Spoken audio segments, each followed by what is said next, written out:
অবরুদ্ধ গাজার তপ্ত বালু আর ধ্বংসস্তূপের মধ্য দিয়ে একজোড়া নগ্ন পায়ে হেঁটে চলেছে ছোট্ট এক শিশু। পরনে জীর্ণ পোশাক, দুই হাতে বিশাল পানির গ্যালন।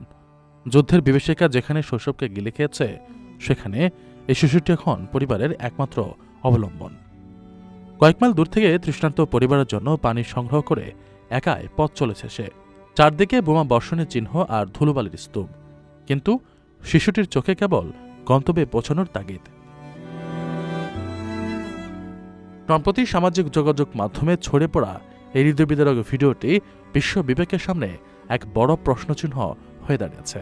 ক্ষুধার চেয়েও তীব্র হয়ে ওঠা তৃষ্ণা মেটাতে গাজার হাজারো শিশু আজ এভাবে পথে নেমেছে। যেখানে খেলনা নিয়ে মেতে থাকার কথা, সেখানে এক ফোঁটা পানির জন্য জীবন বাজি রাখতে হচ্ছে তাদের। শিশুটির ক্লান্ত পাজোড়া যেন ফিলিস্তিনিদের অন্তহীন কষ্টের এক জীবন্ত দলিল।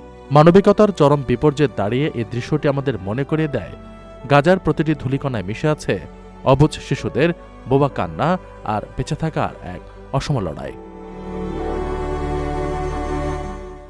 আপনার স্বপ্নগুলো আকাশ ছবি প্রবাসীর হেলিকপ্টারের মাধ্যমে বিয়ে, জন্মদিন অথবা যে কোনো বিশেষ প্রয়োজনে হেলিকপ্টার ভাড়া করতে যোগাযোগ করুন স্ক্রিনে দেয়া নাম্বারে। প্রবাসীর হেলিকপ্টার, নিরাপদ ও সাশ্রয়ী বাহনের বিশ্বস্ত নাম।